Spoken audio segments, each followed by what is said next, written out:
Olá, meus colegas, meus alunos do EJAD, e espero estar tudo bem com vocês, que a gente possa ter nesse momento uma descontração nessas atividades de aula que eu estou aqui a ministrar para vocês. Vou falar um pouco de algumas atividades posteriormente vocês farão e comentar um pouco de como vocês deverão fazer essas aulas, tá bom? Então fiquem atentos, assistam esse vídeo para que possa lhes ajudar a resolver algumas questões que nós vamos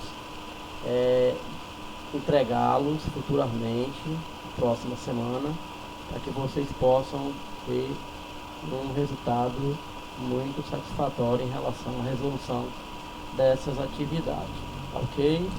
Então eu espero encontrá-los em uma boa situação, ok? Vocês, nesse momento, a gente mostra essa tela representando aqui o título da nossa aula: porcentagem, reta numérica e operações elementares. É o que nós vamos fazer nessa aula. São 3 pontos importantes que vão estar definidos nesta aula, certo? Fiquem atentos. Por exemplo, eu vou falar de descritor. Descritor é a maneira que a gente encontra para representar um determinado assunto de matemática, utilizando aí algumas palavras do que vai fazer cada questão.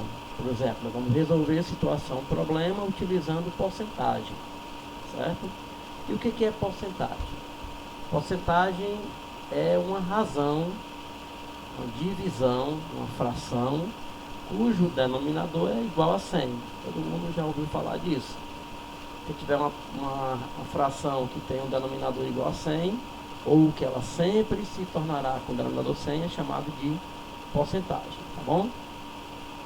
Podemos representar uma fração ou uma porcentagem em 3 maneiras diferentes: forma fracionária, na forma decimal ou acompanhada do símbolozinho da porcentagem. Então ela pode ser fracionária em forma de fração, pode ser na forma de um número decimal, uma parte inteira e uma parte quebrada, como a gente diz, ou acompanhada do símbolo da porcentagem, esse símbolozinho aqui.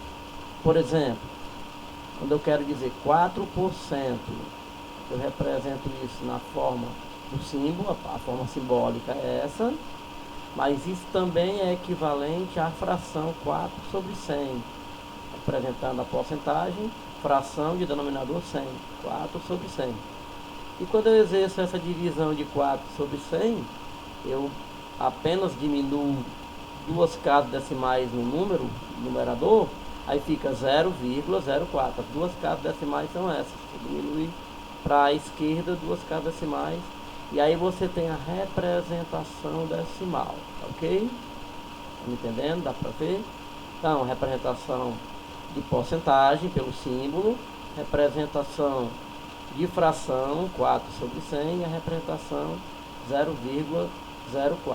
Nós representamos mais por esses dois aqui, ou simbólico, e transformamos em forma de fração 4 sobre 100, certo? Para facilitar os cálculos. Então vamos para o primeiro probleminha. O primeiro problema diz assim: Camila comprou uma bicicleta que custa R$ 120. Ela pagou à vista e ganhou um desconto de 15%. Quanto Camila pagou por essa bicicleta? Aí você está vendo as opções aí, né? 102, 112, 108, 138. Como é que a gente vai agir diante dessa situação? A bicicleta que ela comprou custou 120, mas ela pagou à vista e ganhou um desconto, ou seja, ela teve um valor a menos dos 120. Só que esse desconto representa 15%. Então, como é que a gente vai atuar nessa situação? Vamos lá, solução. Primeiro a gente vai fazer o seguinte: calculamos o desconto de 15% do custo, que foi 120. A bicicleta não custava 120, e desse valor ela não vai ter um desconto de 120, de 15%. Então vamos calcular 15% de 120. Como é que calcula? 15% é a fração 15 sobre 100 multiplicado por 120. Multiplica o resultado. O que a gente fez bem aqui, essa passagem daqui para cá? Eu simplesmente cancelei o zero do 120 com o zero do 100. Ficou 15 vezes 12, que esse zero foi cancelado, dividido por 10, que esse zero foi cancelado com um desse. 15 vezes 12 sobre 10. Só que 15 vezes 12 multiplica um pelo outro, dá 180. Dividido por 10, dá exatamente 180 por 10, 18. Assim, ela tem exatamente R$18 de desconto. Ora, mas se a bicicleta custava 120 e ela tem R$18 de desconto, o que eu tenho que fazer agora? Só uma operação de subtração. 120 menos o desconto de R$18, que é 120 menos 18, que dá exatamente 102. Aí você marca a opção A como opção verdadeira, né? Então ela pagou exatamente R$102 porque obteve esse desconto de 15%. Ok? Então essa é a nossa questão sobre porcentagem. Vamos para o novo tópico. O novo tópico é bem fácil, que é identificar a localização de números reais na reta numérica. Você percebe que nós vamos ter uma reta numérica. E o que é essa reta numérica? É uma reta que a gente consegue marcar os pontos ou os números em forma de pontinhos. A gente bota lá a representação do número e em forma ordenada. A gente ordena ele de uma tal forma para que eles fiquem todos orientados direitinho nessa reta.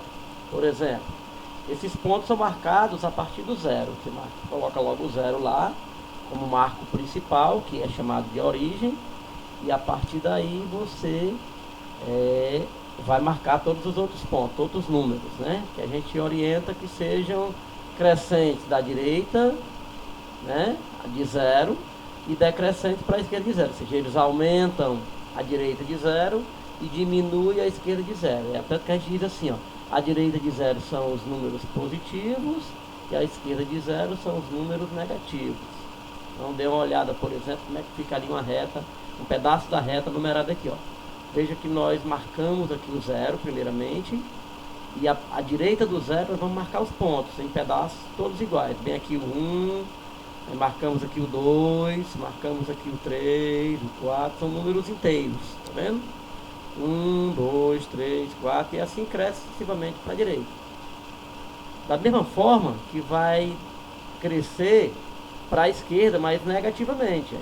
A esquerda de zero, bem aqui está o menos 1, no ponto B o menos 2, depois menos 3, depois menos 4, e aí sucessivamente decrescendo negativamente para a esquerda. Então essa é uma reta numerada, uma reta numérica com os números inteiros. É claro que entre dois números inteiros desse tem um número decimal, tem uma fração, tem vários números representados nessa reta. Por isso que a gente diz que ela é uma reta numérica, uma reta dos números reais, tá certo?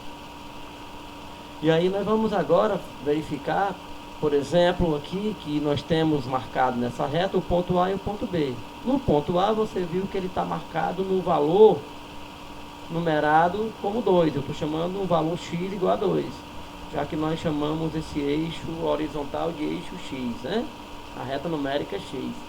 Então aqui é o x igual a 2, ponto A. E o ponto B está em cima da numeração menos 2. Portanto, o ponto B está marcado no valor x igual a menos 2. Certo? Ponto A, x igual a 2, e o ponto B, x igual a menos 2. Nós não queremos fazer nenhuma diferença desses pontos como já fizemos nessas aulas.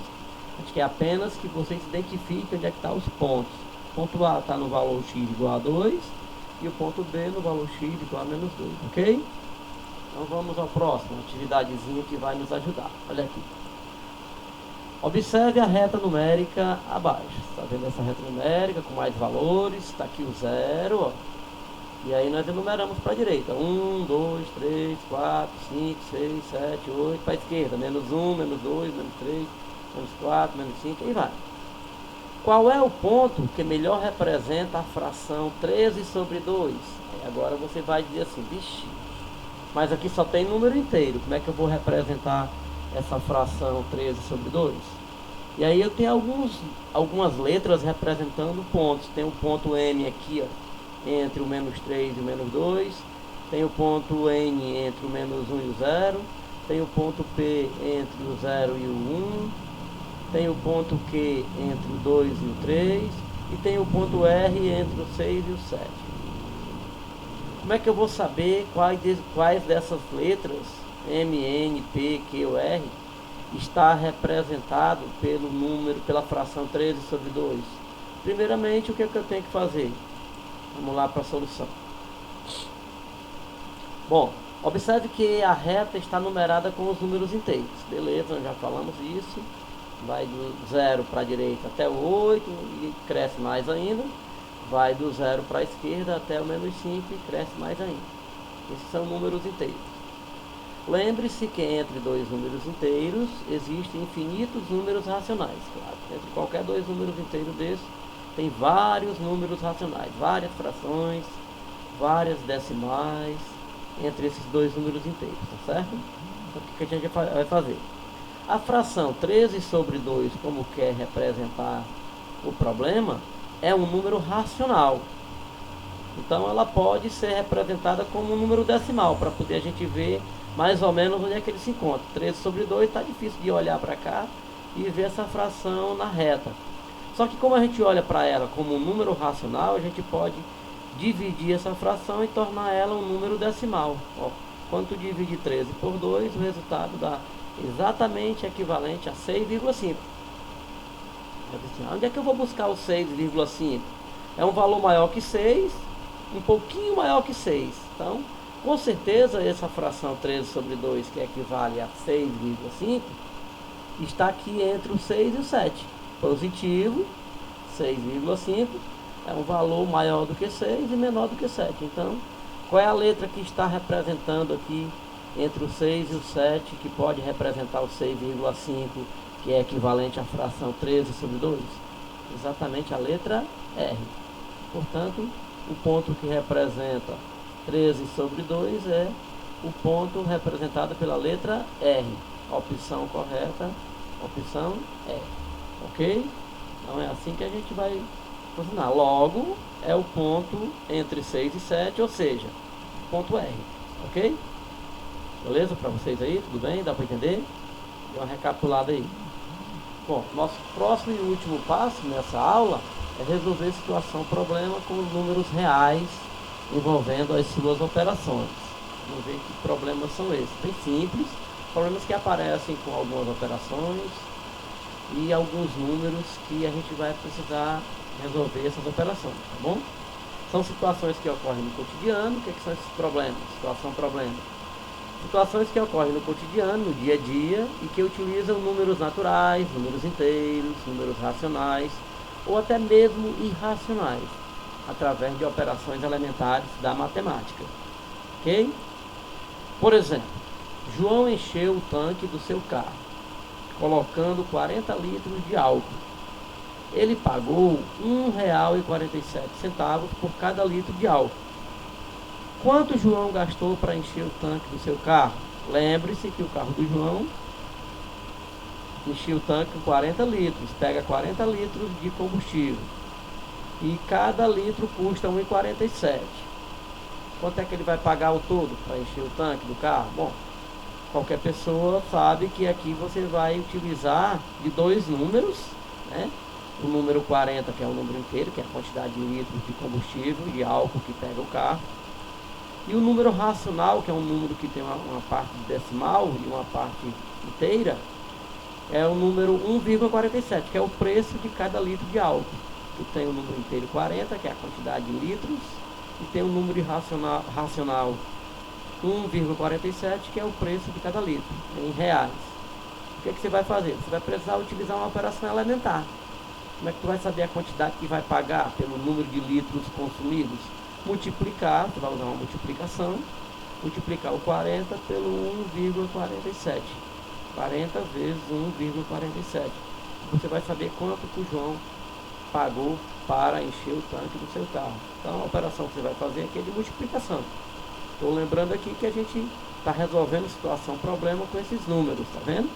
É um número inteiro multiplicado por um número racional que vai acarretar no resultado utilizando uma multiplicação. Por que eu tenho que fazer uma multiplicação? Como é que eu sei que é uma multiplicação? Bom, eu só vou saber quanto é que vai dar o valor total se eu multiplicar o total de litros pelo preço unitário de cada litro, que é o que faz a bomba quando você vai colocando os litros de combustível no seu automóvel, né? Ele vai lá multiplicando, vai somando, vai multiplicando, multiplicando e vai aumentando o valor. Então, para cada litro vai colocado no tanque, vai aumentando o valor a ser pago. Portanto, a operação é de multiplicação, ok? Vamos resolver um probleminha para facilitar isso mais ainda. Daniel comprou um estojo de primeiros socorros numa farmácia. Ele pagou esse estojo com uma nota de R$ 50 e recebeu de troco R$ 25,43. Quanto Daniel pagou por esse estojo? Você já deve ter percebido que você vai utilizar uma operaçãozinha básica aqui. Qual é a operação que você vai utilizar aqui? Exatamente. A operação a ser utilizada aqui vai ser a subtração. Por quê? Porque você vai dar uma nota de 50 e ele vai tirar o valor do estojo, que ele não disse quanto foi o valor do estojo, mas ele disse que ele recebeu de troco R$ 25,43. Só fazer uma diferença. Aí você sabe quanto foi o preço do estojo que o Daniel pagou, né? Estojo de primeiros socorros que ele vai comprar na farmácia. Portanto, a operação que a gente sabe que vai ser feita aqui é uma subtração. Então, o que é que o Daniel vai fazer? Ele vai pegar os R$ 50, subtrair o troco que foi R$ 25,43. Quando ele fizer essa diferença, vai encontrar R$ 24,57. R$ 24,57 que você encontra na opção é exatamente o preço do estojo que o Daniel comprou, tá certo? Então a gente agradece aí a atenção de vocês, obrigado pela nossa atenção e que a gente tenha bons estudos e aproveite bastante esse momento, que é o momento em que a gente vai estar tirando suas dúvidas, tá bom? Um abraço para todos e fique com Deus. E fique em casa.